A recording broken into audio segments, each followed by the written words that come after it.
limitations in their minds, who have lost that fire in their eyes. You aren't given any breaks in life. You make them for yourself. We are all being tested in life. And how you face that test determines the rest of your life. There's a lot of times where I don't know how I'm gonna move forward, but I ask myself one question: can you take another step? And that answer is always yes. Wherever focus goes, energy flows. So why don't we tap into that power now for your business and life? The part of beginning to get unstuck, you've got to decide that the behavior pattern that you have adopted doesn't work for you. You've got to change your strategies, and changing your strategy means reinventing your life, recreating you, and you have the power to do that. You want to take responsibility for your life. You can decide that you're going to change, that you're not going to be a wimp. I got me here, I can get me out of this, and I'm getting out. It's not easy reaching your dreams. It's not easy to achieve a happy and fulfilled life. It's not easy getting up every day, fighting, going through the daily struggles, getting rejected constantly, getting laughed at all the time, going through trials and tribulations, facing the pain of defeat over and over again. It is not easy, but if you do it, it is worth it. See, when people ask you, say, how you doing? Even if you're having some difficult times, say, I'm blessed and highly favored. Because anytime you wake up and you don't have a white chalk outline around your body, it's a great day. You got to tell yourself that no matter what gets in my way, I'm going to keep going. I'm going to keep moving. I'm going to keep winning. I'm going to keep surviving. It's everything that you want, because you went through that pain of that journey. It felt like he wanted to just knock you down and say, you know what? You can't do it. Understand that it's going to be trials and tribulation. That we'll have storms, but they will have sunshine after the rain. But that depends on you and how bad do you truly want it. Nothing in life will hold you back if you trust in yourself and you trust in the process. And at the end of this race, guys, you're going to be more capable. Through that effort, builds the character, the person you want to be at the end. Accept that. And so I say to you, it's possible you can live your dream. If it's becoming a diamond, if it's having more, it's achieving more, it's possible you can live your dream. It's necessary that you have a plan of action, that you're resilient, that you stick to, that you have the vision and never give it up, that you become creative and relentless and keep on coming back again and again and again, and that it's you that you got to take personal responsibility to make it happen. And when life knocks you down, jump back up and say, it's not over until I win.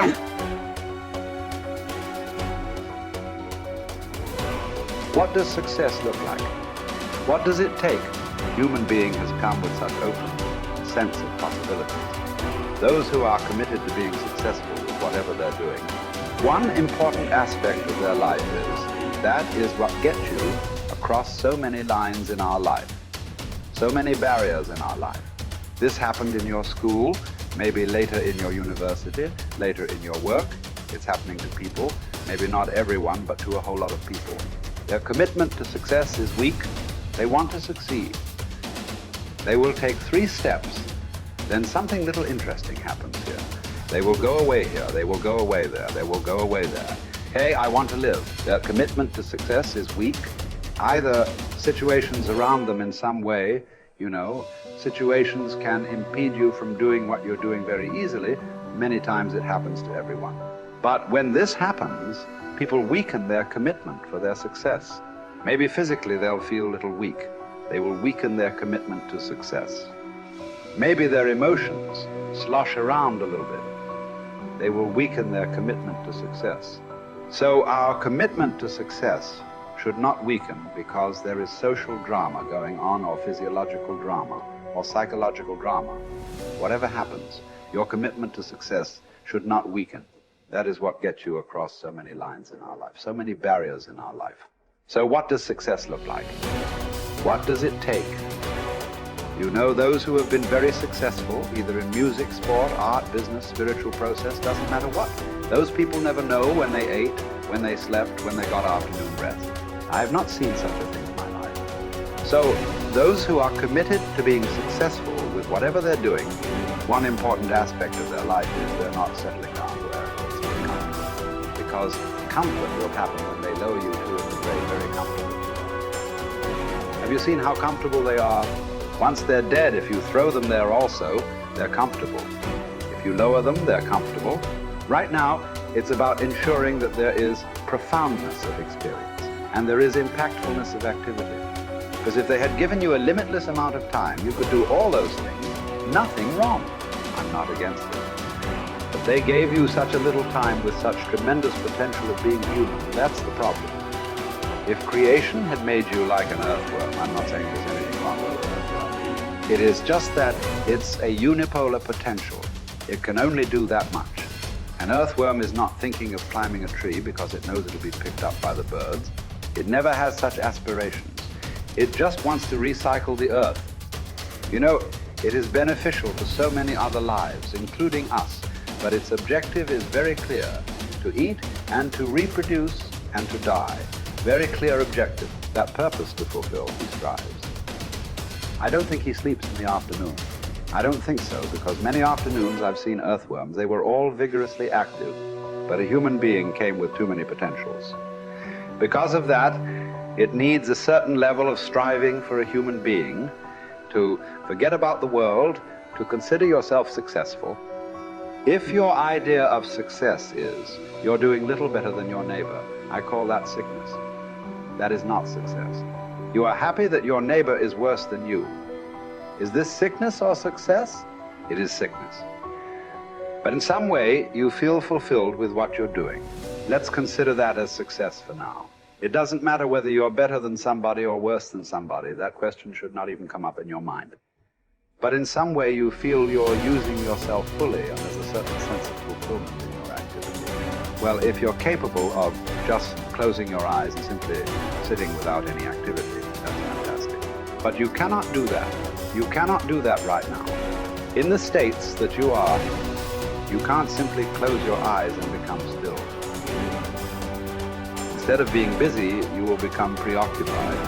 That doesn't mean you're improving, that means you're regressing in some way. The problem about this success is people always making judgments. I did this, I did that, maybe this didn't work, maybe this is a mistake, that's a mistake. There's no such thing in life. See, at one time you were a monkey, all right. Hey, this is not me, this is that Englishman, you know. Charles Darwin said you were all monkeys.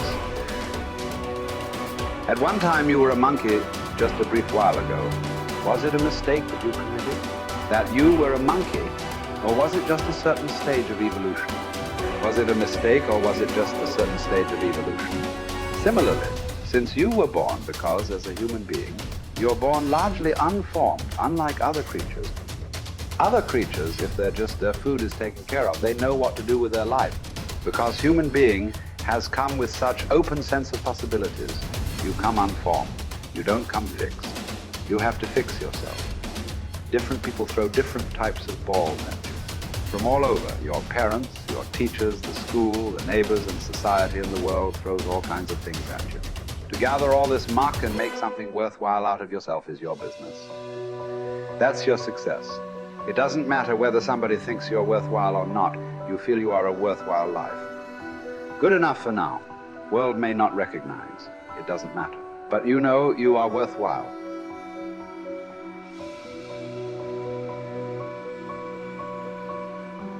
It's hard to say what the soul means metaphysically because, say beyond the confines of a single human being, we do have this sense that the soul can expand itself into something that's greater than it has been. It has this capacity for growth. And we do have this sense that the soul can expand itself to the point where it's enlightened, for lack of a better word, that it's working as efficiently as possible to transform everything that's unnecessarily painful and malevolent about the world into what's positive and good. And that it does that as a consequence of confronting the world with courage and truth. And I think that's right. And I do think that means that the soul participates in something eternal, which is the attempt of being itself to transform what's unnecessarily painful and malevolent into what's good, and that human beings actually do participate in that, and that that's part of the reason that our ancient tradition insists that we're made in the image of God. And I think that it's a mistake to underestimate the importance of that, because I don't think that you can live a life of sufficient profundity to protect yourself from being corrupted by suffering and malevolence without adopting a responsibility that's commensurate with that set of ideas. I think that you either orient yourself upward, to the star above the horizon, and try desperately to improve the structure of being, or you work at counter purposes to it and make things worse. I don't think there's a middle ground. In fact, to the degree there is a middle ground, it tilts towards the negative, because people who try to occupy the middle ground